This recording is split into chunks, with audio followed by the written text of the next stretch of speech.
अस्सलाम वालेकुम, आज यू डूइंग वेल। आज की वीडियो बदलते हुए मौसम के टिप्स एंड ट्रिक्स के बारे में है। मौसम बदले तो हम अकॉर्डिंग वेदर खुद को भी और घर को भी अडेप्ट कर लेते हैं। गर्मी हो तो हम एसी लगा लेते हैं, टेम्परेचर वगैरह एडजस्ट कर लेते हैं। इसके अलावा सर्दी हो तो गर्म कपड़े पहनकर खुद को वार्म कर लेते हैं, हीटर का इस्तेमाल कर लेते हैं। इस तरह आजकल वेदर है स्मोक, बरसात, मिक्स वेदर, इसमें तो बहुत ज़रूरी है कि हमें कुछ ऐसे टिप्स ट्रिक्स का इस्तेमाल करना चाहिए ताकि ये स्मोक के वेदर और ये नमी चिप क्योंकि ना सर्दियाँ ना गर्मियाँ।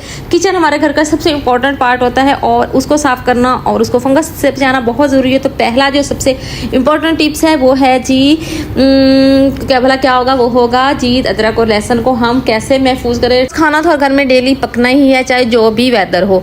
तो सबसे पहले हम करेंगे जी, एक चीज़ मैं अपनी वीडियो में बनाना और आपको दिखाना भूल गई कि जब आप अदरक छील रहे हो तो उसके जो ऊपर वाले छिलके होते हैं उसको आप महफूज करके रख लें। और जब आप चाय बनाएं, जिससे इस वेदर में गले वगैरह ख़राब होते हैं, जुकाम, तो उसमें आप अपनी चाय में डालें तो वो आपको पहला टिप्स तो बहुत इंपॉर्टेंट है कि वो आपका जुकाम वगैरह ठीक हो जाएगा। अच्छा, अब हम अपने बात की तरफ दोबारा आते हैं कि हम अदरक लहसुन को कैसे महफूज करेंगे। तो सबसे पहले हम अदरक और लहसुन को दोनों को छील लेंगे, अच्छी तरह छील के फिर हम जी उनको भला क्या करेंगे, छीलने से पहले हमने पहले इन सारी चीज़ों को वॉश कर लेना। देन हम उनको करेंगे ग्राइंड। हम लेंगे ग्राइंडर में हम ये चीज़ें डालेंगे और फिर उनको अच्छी तरह जब वो ग्राइंड हो जाएंगे तो ग्राइंड होने के बाद आप थोड़ी देर इनको रखेंगे और उसके बाद आप थोड़ा सा साल्ट और उसके एक बड़ा सा जार लें और थोड़ा सा उसमें साल्ट डालें और साल्ट के साथ आप एक देसी घी का चम्मच डालें। अगले पूरे सर्दियों के 6 मंथ बस आप मुझे दुआएं देते रहेंगे और आपकी अदरक लहसुन भी हमेशा के लिए सेव हो जाएगी। और सुकून फील करें।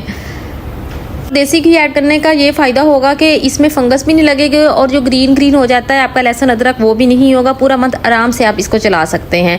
जो सेकंड टिप्स है और बहुत इंपॉर्टेंट, अचार का वेदर भी है और हर घर में बनता भी है और सबसे ज़्यादा फंगस भी इसी को लगती है। तो इसके लिए हमारा जो सबसे अहम बात है कि जब भी आप अचार डालें आप देखें 1 इंच ऊपर इसका ऑयल आना चाहिए। जब 1 इंच ऊपर ऑयल होगा तो इसमें कभी भी फंगस नहीं लगेगी। जी हमारे ड्रेन पाइप्स वगैरह जो होते हैं उनमें बहुत जल्दी कॉकरोच भी आ जाते हैं और इनकी वॉल वगैरह पे काई भी लग जाती है। तो उनको बचाने के लिए एक मैं डिटर्जेंट आपको बनाना सिखाऊंगी जो बहुत ज़्यादा इफेक्टिव। अगर आप इसका इस्तेमाल करेंगे तो आपको ये जो फंगस के, ये कॉकरोच के, ये सारे इशू आपके सॉल्व हो जाएंगे। तो सबसे पहले आपने क्या करना है, आपने तेज़ाब ले लेना है, उसमें हल्की सी आपने कोक डाल देनी है, उसके बाद सिरका और प्याज, ये चीज़ें डालेंगे। प्याज की स्मेल से वैसे भी कॉकरोच चले जाते हैं। और इसके अलावा ये काई वगैरह को साफ़ करने में आप ब्रश की हेल्प से या हाथ में कोई कपड़ा वगैरह लिपेट के उसकी हेल्प से भी आप साफ़ कर सकते हैं। तो ये आपका सिंक बहुत ज़्यादा नीट भी होगा और इसमें कभी भी जितना टाइम बरसात रहेगी कभी आपको ये नहीं होगा कि इसमें फंगस आ रही है। तो ये बहुत ही इंपॉर्टेंट ट्रिक्स है, इसको आप मस्ट अप्लाई कीजिएगा। सामान एक ऐसा वेदर होता है बरसात का जिसमें हमारी छोटी छोटी चीज़ों को इग्नोर कर देते हैं और फिर उसमें हमें बहुत ज़्यादा प्रॉब्लम फेस करनी पड़ती है। तो इससे बेटर है कि हम पहले ही इसका सोल्यूशन ढूंढ के उस चीज़ से खुद को निकाल सकें।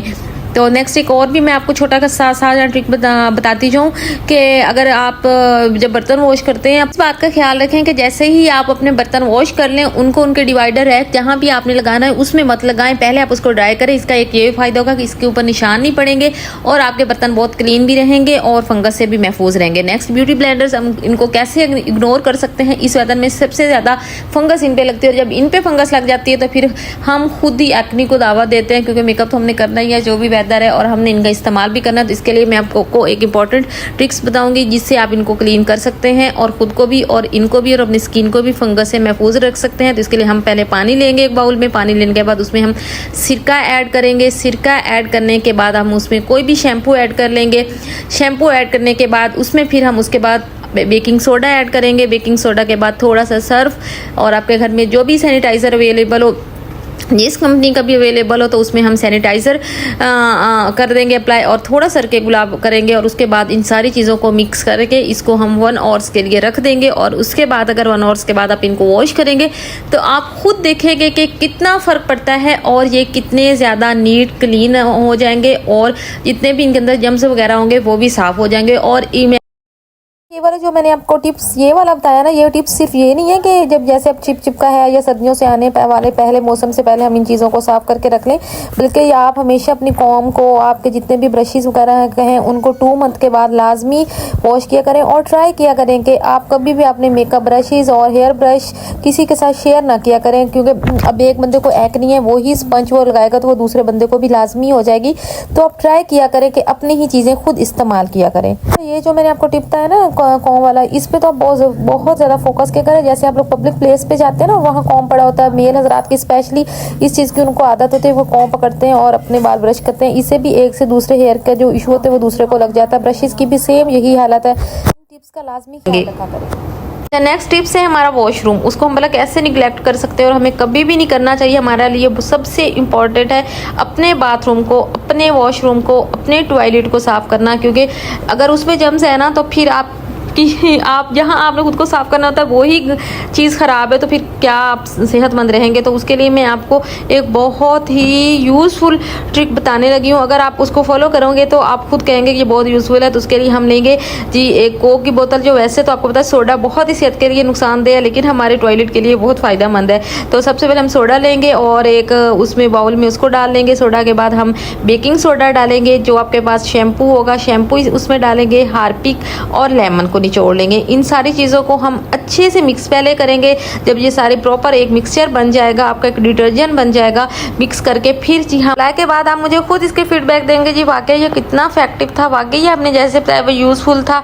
तो सबसे पहले हम इनको टैप पे इस्तेमाल करेंगे, फिर इसको कमोड पे इस्तेमाल करेंगे। और अच्छा एक जो चीज़ है ना कि जब हम करते हैं कि कोई भी हार्पिक और इस तरह की चीज़ें हम अप्लाई करते हैं तो हम टाइल्स वगैरह पर नहीं लगा सकते, और उसके जो नीचे टाइल में येलो हो जाती है और काई लग जाती है, उससे ये महफूज नहीं होता, उन चीज़ों को महफूज नहीं रखता। लेकिन ये हम प्रॉपर पूरे अपने वॉशरूम में लगा सकते हैं, सिंक पे भी लगा सकते हैं, कमोड पे भी लगा सकते हैं, जितनी भी आपकी वॉशरूम की टैप वगैरह हैं उन सब पे लगा सकते हैं। और प्रॉपर इनको लगाने के बाद हम 20 मिनट के बाद इसको रखेंगे और उसके बाद हम वॉश कर देंगे। हमारे वॉशरूम में हम एक चीज़ निगलेक्ट कर देते हैं अपने शॉवर को, तो मैंने आपके लिए सिर्फ शॉवर और अपनी टैप वगैरह छोड़ी हुई थी कि मैं आपको दिखाऊंगी इस पर कैसे वो लग जाता है, येलो कैसे हो जाते हैं। फिर उनको लगाने के बाद वो वॉश करने इस ट्रिक्स के साथ लगाने के बाद वो क्लीन कैसे हो। तो मैं तो क्लीनिंग के बारे में बहुत ज़्यादा सेंसिटिव और चूज़ी हूँ। मेरी हेल्पर भी कहती रहती हैं कि आप मुझे बहुत तंग करती हैं, एक दिन के बाद सेकंड फिर ऐसे करो। तो वो मैं सिर्फ आपको दिखाने के लिए ये किया है। और जो हम वॉशरूम में चीज़ें निगलेक्ट कर देते हैं ना, उन सब पे मैंने आपको लगा कर दिखाया कि इन सब पे आपको लगाना चाहिए। और तभी अगर वॉशरूम हमारा क्लीन है ना तो हम खुद को जम से महफूज रख सकते हैं, क्योंकि जो जगह ही सफाई के वो ही साफ़ नहीं है तो हम कैसे साफ़ सुथरे रह सकते हैं। तो जैसे आने वाले दिनों में आप सब जानते हैं मौसम के बहुत डिफरेंट रंग होंगे, बहुत ज़्यादा स्मोक, फॉग, नमी, चिप, तो उन सब से आने से पहले ही आप ये सारे टिप्स ट्रिक्स फॉलो कर लें, खुद भी सुकून से हों और घर वाले भी सुकून से हों। और मेरे चैनल पे अगर आप लोग न्यू हैं तो मेरे चैनल को सब्सक्राइब कर दें, और अगर ओल्ड सब्सक्राइबर हैं तो फ्रेंड के साथ शेयर करना मत भूलिएगा। अल्लाह हाफिज़।